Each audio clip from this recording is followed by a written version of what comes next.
You're listening to the Not So Black and White Real Estate Podcast with your hosts, Sir Colin Campbell and Gary A. McGowan.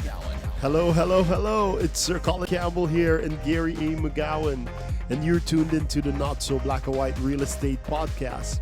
We have a special guest dialing into our podcast today, Hal Elrod, aka Yo Pal Hal. Before we get into Al and why he's here and what he's gonna be, how he's gonna be talking pretty soon at an event here in Canada, we're gonna touch base with Gary and get to know a little bit about Hal. Gary? Beautiful. I just brought Hal on screen so everyone on Facebook in a moment can say hi to him. But Hal, you've been so kind to provide us with some bios, and I got the one bio here I'm going to read. But first of all, Hal, how are you?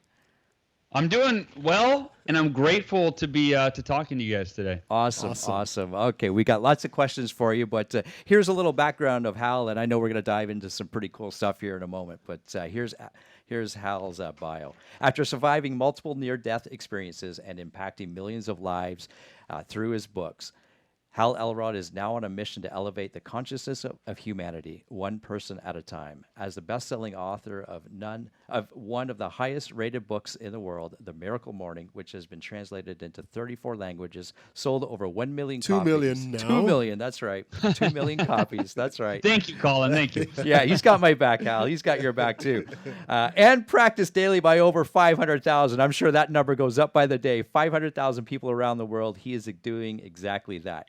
He's here today to talk about the next step in his mission to help you take your life to the next level. His newest book, The Miracle Equation, the 2 decisions to move your biggest goals from possible to probable to inevitable. Hal, Wow. that is amazing. Wow. Love it. So before we jump in, Hal, why don't you give us a quick, 30 seconds, a minute, who really is Hal Elrod, apart from all the words on paper there? Who's this guy that we're interviewing here today? I'm a guy who I care about people. I've recently had a conversation with a friend of mine recently, and I was talking about life on Earth and humanity and the state of humanity, and he goes, "Life's good though, And I said, "Yeah, for you and me." I go, "How about the millions that are suffering? How about right?" I said, to me, I view every human being on the planet as a member of my family. Like, you wouldn't let your daughter starve or suffer, or I said that to him, right? And I said, so why would we let another person's daughter starve or suffer, or son or mother or brother or father? So anyway, I don't mean to get too heavy too quickly. But that's really who I've become, is someone who I've always cared about the people closest to me, but it keeps venturing out, like the width of that care and concern is now that every person on the planet, I'm trying to figure out, what are the challenges that humanity is facing, and how can I take responsibility for helping to solve every single one of those issues, and not alone, of course, but collectively, by inspiring other fellow members of humanity to do the same. So anyway, I've never answered or started a show with that First time angle, for everything. That's who I am. That's cool. Okay, there's a lot in that we could unpack. Actually, Yes. there's a lot in that. How does somebody go from taking care of themselves and their own family to including everyone that they come in contact with, or even everyone that they see is suffering? How does that happen? How do you bring those people into your comfort zone, your realm type thing? I appreciate you asking that question, because it really, my wheels start turning. I go, yeah, but how did I go from there to here, right? Because growing up, my parents, they were generous people, but they weren't it wasn't Mother Teresa and Gandhi, and I was you know what I mean? They're just normal working class, Americans here.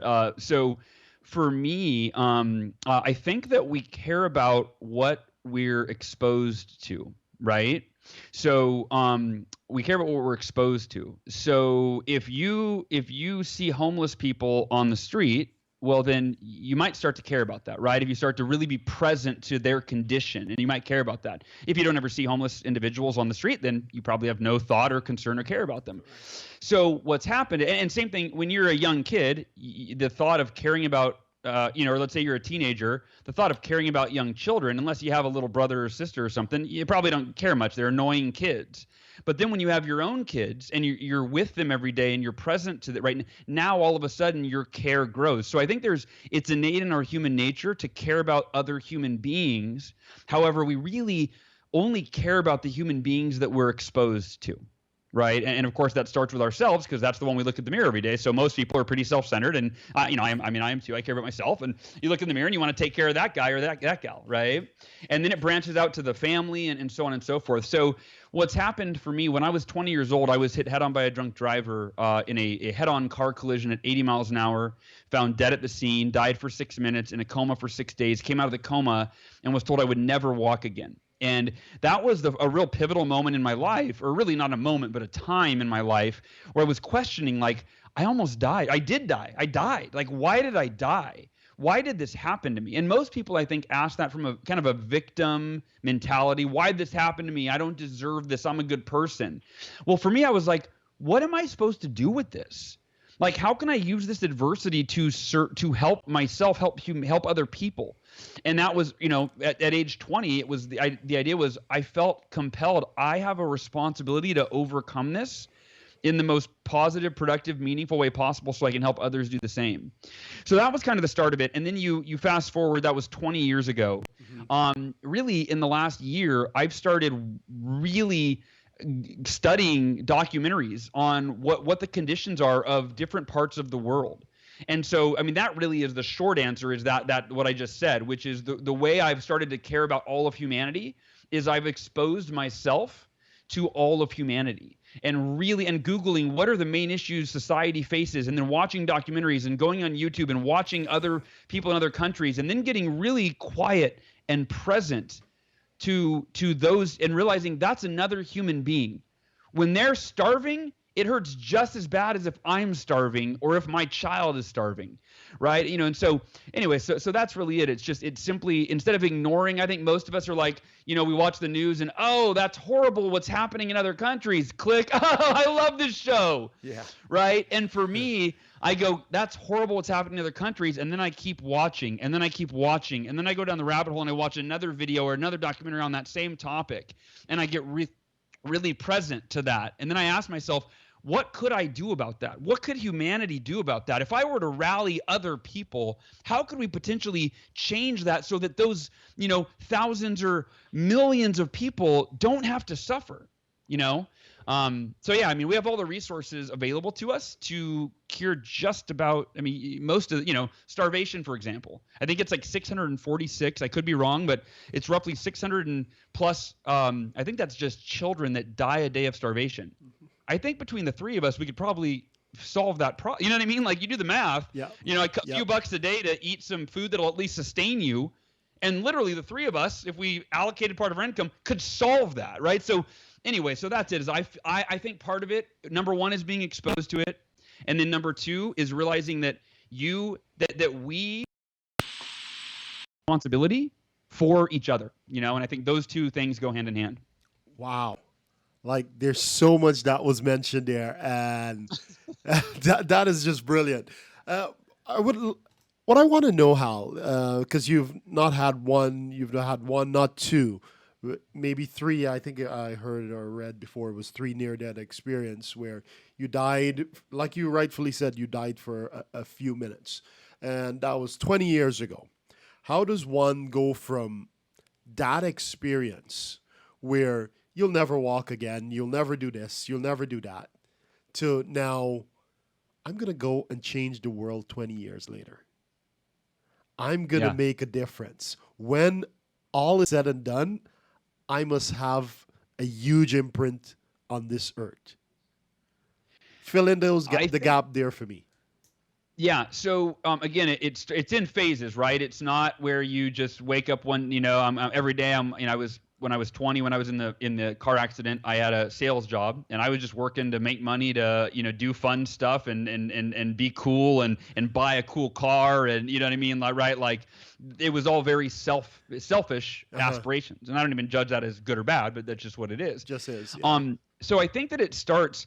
I believe that the greatest gift that we can give to those we love and those we lead, which is anyone that comes in contact with us, in my opinion, right? We're leaders. If you're in proximity to me, right? Like right now, we are leaders for each other. You say something, I say something that influences or inspires. We are leading the other to, to something different or better.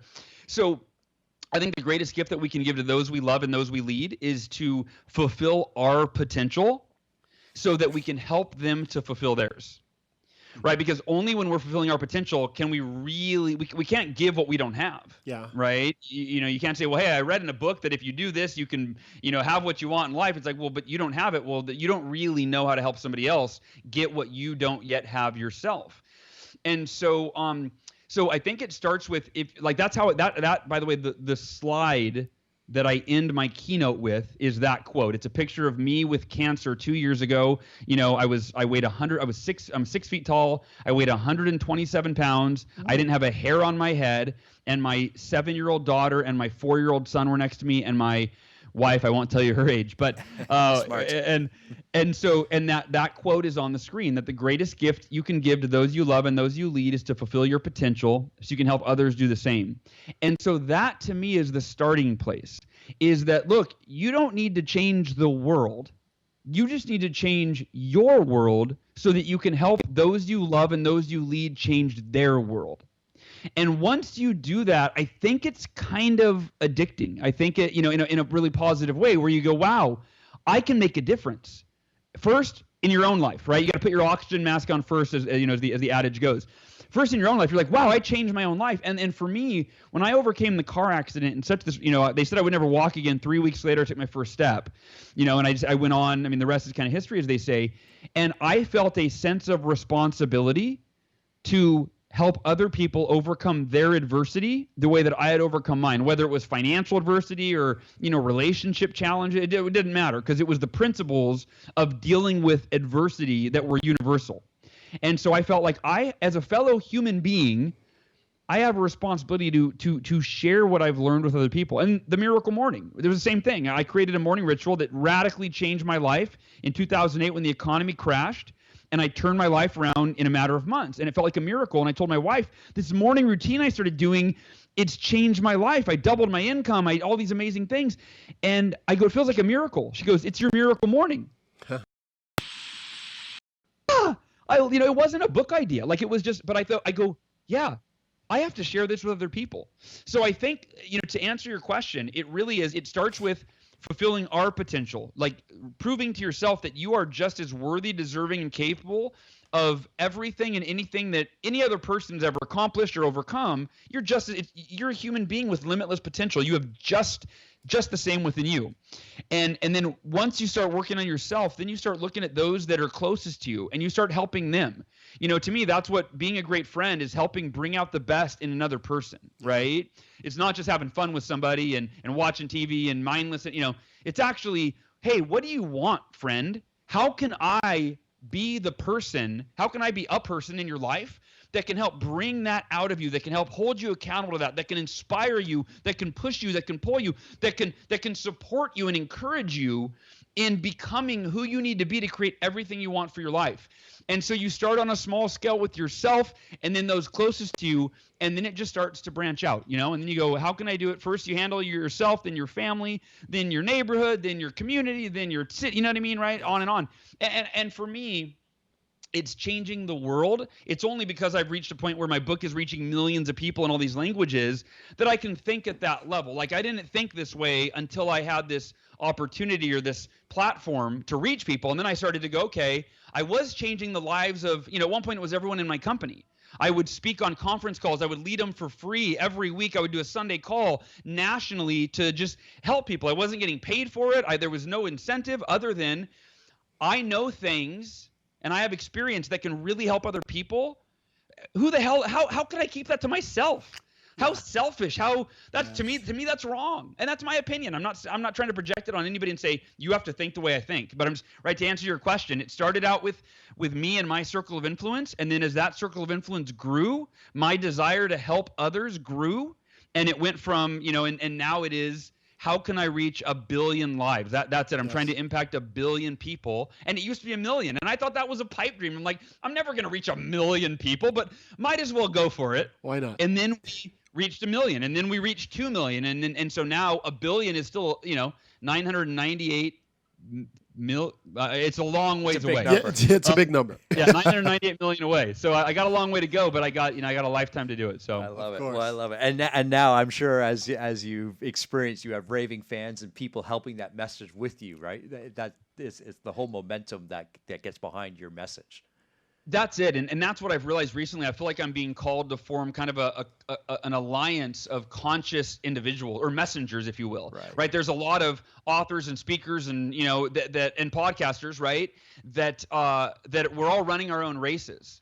And so my mission now to really reach this billion people is not to do by myself, but to reach out to these to fellow conscious messengers like yourself, right? And get us all together and go, hey, what does humanity need right now? Like, what do they need? What do our children need? What do we need logistically? What do we need emotionally? What do we need educationally? And then we get together and just create, bring the collective wisdom together. And it's like, get clear on what are the guiding principles and values, and then we go out and we deliver them through our own platforms and communities, right? But now it's a collective message being delivered by to millions and millions and tens of millions and hundreds of millions of people. So that's kind of the next phase in 2020 that I'm working on figuring out now how to do that. I love it. There's two things that I'm going to take out for the last couple of minutes. One, I wish you had more passion. Kidding. But in all fun and joking, that I think that's where the authenticity comes from, right, Hal? And the energy that it takes to deliver this message and keep it going and keep it at that large moving momentum that we just talked about. Yeah. But I love the line that you mentioned, Hal. We're not here to change the world. We're here to change our world first. And then it starts getting out from there. Is that ripple effect? That's an amazing message. That's very powerful. At our as the keynote speaker at our Growth Summit in November 11th and 12th, you're going to be delving deep into more the miracle morning, the strategies behind that, life savers and so on. Now, your new book, The Miracle Equation, where it talks about, massive faith and massive action. Would like to touch a little bit about a little bit on that book and absolutely and get some more from you there. Yeah, and I realize, guys, that this went down a totally different path than we intended, but I hope it was valuable for people and get some thinking. And yeah, I think this is a good way to kind of finish off the remaining time. So the Miracle Morning is, for anyone that's not familiar with it, or if you are, either way, this will be valuable. The Miracle Morning is a daily morning ritual, and it is designed to put you in a peak physical, mental, emotional, and spiritual state so that you are at your best every morning as you head out into your day.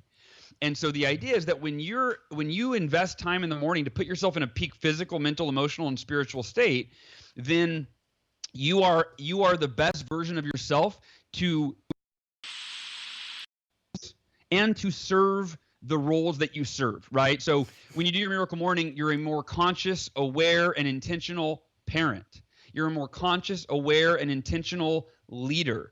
A more conscious, aware, and intentional just human being, right? So it really affects every area of your life.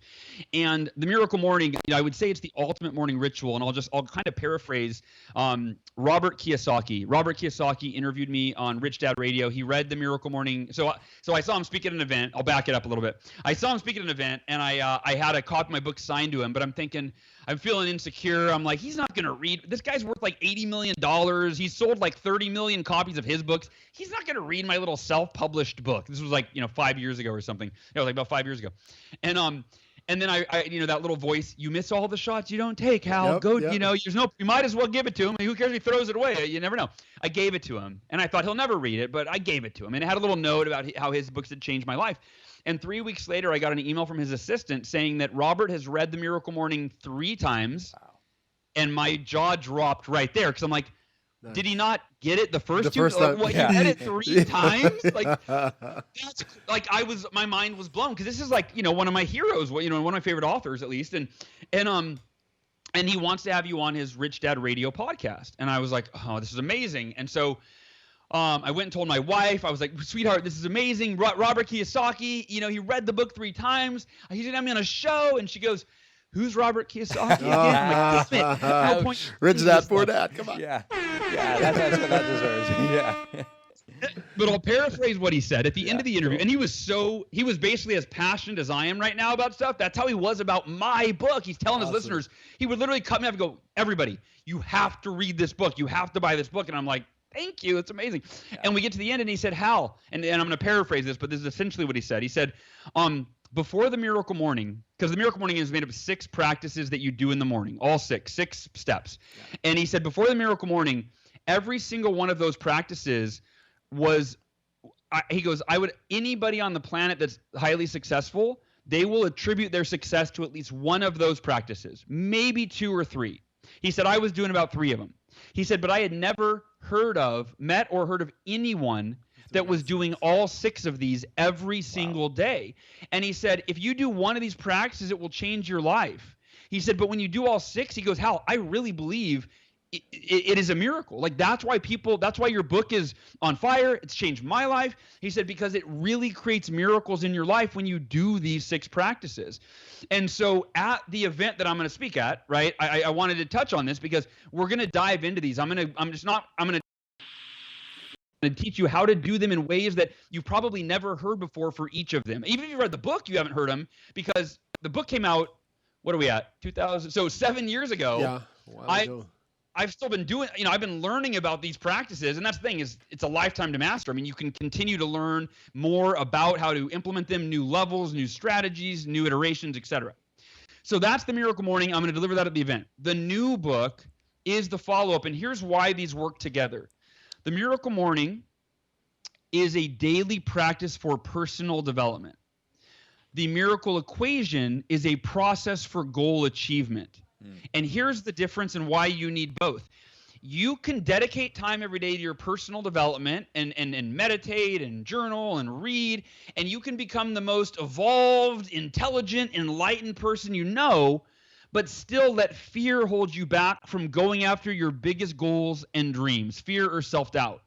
So personal development is the crucial foundation for success, but it is not enough. It's only half the equation, so to speak. Okay. And that's where the Miracle Equation is the process for goal achievement, which is okay. During the morning, you're developing yourself, but you need a process that when the day starts, how do you pursue these goals and dreams that deep down inside you want, but you don't really know you're capable of because you've never done it before. You've never made $1 million, or you've never started a business, or you've never been the most amazing spouse.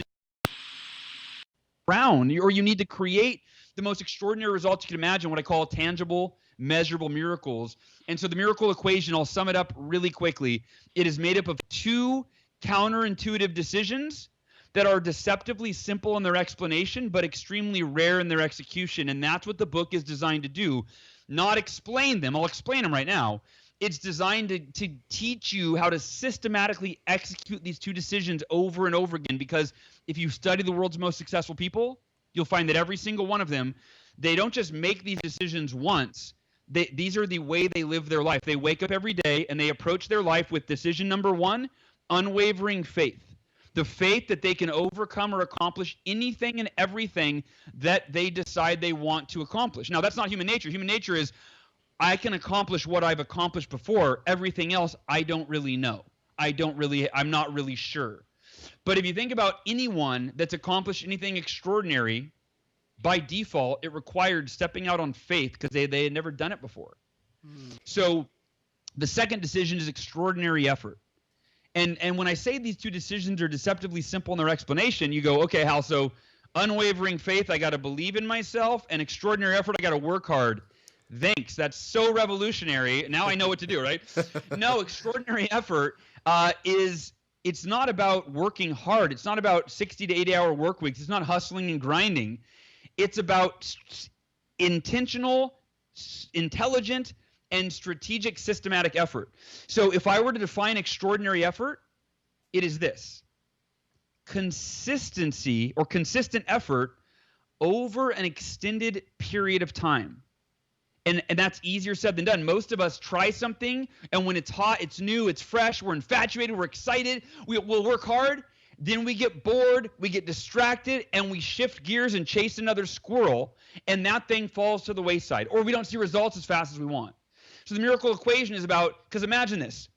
Imagine how would your life change if you truly knew how to maintain unwavering faith in anything and everything you wanted, no matter what challenges you faced, and no matter how long it took, your faith never wavered.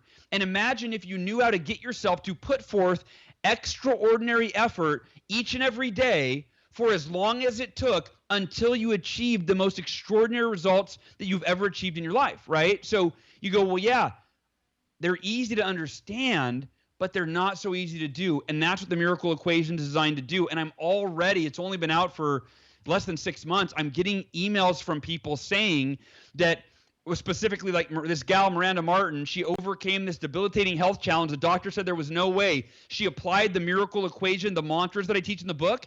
She called me the other day. She got my number from my sister. She called me and said, Hal, the miracle equation cured me of a disease, an autoimmune disease the doctor said was incurable, and they can't explain it.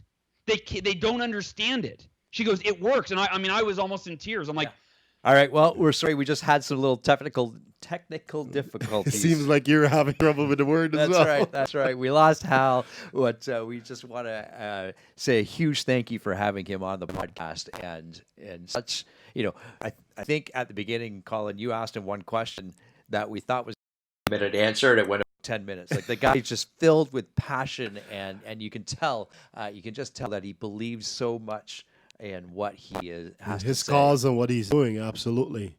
For sure. And I love the story that he was kind of wrapping up with Miranda, and the fact that she sought him out after she read his book, was diagnosed with an incurable disease, and the doctors have no idea how it was cured other than sure will.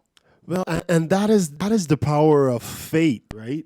That is the power of having massive faith and being able to overcome certain things. And, that in itself, it's a powerful story. I'm grateful for Hal to even sharing that with us.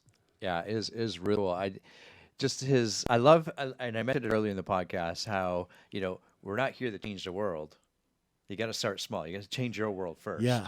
And it's such a valuable insight to, here's a guy that as you mentioned, and he talks about, like, he was on his deathbed more than once. Yes. Like, went from tragedy to triumph. And, here he is at the end of it, knocked on that door a few times and then came back to share his experience, and now is changing the world, which is just shows what an amazing human being he is, right? Well, yeah, and listening to what he had to say and reading his book and understanding his message, like, we should not have an excuse. He had every right to have excuse after excuse. Of course. And he didn't have one. Well, because it's easy for the average person, I'm in a car accident, paralyzed from my neck down. You can easily go into victim mode and say, okay, poor me. But he accepted that. It's like, okay, I can't change that. Next, I'm going to be the happiest guy in a wheelchair. And just by going through that and the doctor saying, hey, you're never going to walk again. 3 weeks later to take his first step. It shows how powerful the human mind is, and once we set our minds to anything, we can achieve it, right? Yeah, I love it. So if you want to listen to Hal, he's going to be at the Real Estate Growth Summit, which both of you and I have been a part of helping to organize and so forth. And Hal's there on the 12th. He's our keynote speaker, and just in our little 30 minutes together, I want more Hal. Yeah. Dude, you need to get back here. Yeah, and it's interesting because we're in the middle of at our brokers here at Keller Williams. We're in the middle of doing a huge survey on how we're doing, and we're asking the agents and our staff, what do they want more of is one of the questions. Meaning, what do they need more training of? Whether it's listing presentations to negotiations to finances to you name it. And the number one answer right now is mindset. Of course. right? Is what we can kind of control our mind. Everything else just falls into place. And it seems like they've been an awakening where, or I don't know if it's the circle that I'm in, but everyone is just striving to be better, right? And my mentor, even though he's dead, I've never met him personally, but I consume so much of his material. Jim Rohn, he says, success is something. Success is something you attract by the person you become, right? So Hang on there. oh, I finally got one of those. There you go. So for us to be that successful person 3 years from now or a year from now, let's start doing the things successful people do today. And Hal mentioned that in his book, The Miracle Morning. Here are the things that successful people do. They meditate in the morning. They have affirmations. They visualize what their life will be like, whether it's, closing your eyes and visualizing, or having a board where what is the board called? A vision board? Vision board, yes. Which board are you talking about? That board? Yeah. He talks about, having in your daily routine, having, morning exercise, reading, whether it's 10 pages a day, right? Think about how many books we will consume if we read 10 pages every day. And then he also ended off with journaling. Which he used the acronym SAVOR, with the S being scribing, right? But journaling at the end of the day, or even the beginning of the day, putting your thoughts down on paper, right? Jim Rohn is big for mentioning that as well. Yeah, cool. Very cool. Deep stuff, good stuff that raises our lids. Absolutely. And raises your lids as the watcher or listener on the podcast. And it's I know when you teach and you coach and you train, and same with me, is this information is great. Yes. But it's only as good as we take, action on it. Got to take massive action upon this type of stuff. Let's implement it, right? Absolutely. So implement something here, and to kind of summarize earlier what Hal was saying. Sorry, Robert Kiyosaki read his book, right? Remember that story? And Robert would say, maybe I do one, maybe two of these things, maybe three, but if you do, all six of these things, sky's the limit. Like the sky really is your limit. Yes. To blast through that glass ceiling by using these, and that's pretty awesome. Something that even as we're wrapping up, there's a quote while researching, and really learning a lot about Al before we got him on the podcast. There's one thing that he said, and it really stuck with me. An extraordinary life is created by a string of extraordinary days. Like that in itself was so powerful. And then, how do we create extraordinary days? By following our daily routines. That's right. And he listed those 6 routines for us, which in itself is very, very powerful. And the most successful people are doing, we heard Robert Kiyosaki is doing like 3 of these. If we were to implement all 6 of these into our lives daily, how soon will we reach our goal? How soon will we change our lives? Then the people around us, then our community, then our country, and inevitably the world. Right. He went from his family to the people around him, to 1 million people, now to 1 billion people, and I love that we're a part of that now, right? So, awesome. And so that's Sir Colin Campbell. I'm Gary A. McGowan for the Not So Black and White Real Estate Podcast. As always, you can catch us on Apple, iTunes, Spotify, Google Play, Podbean, all your favorite podcast players. Looking forward to our next podcast. See you for now. Ciao, guys.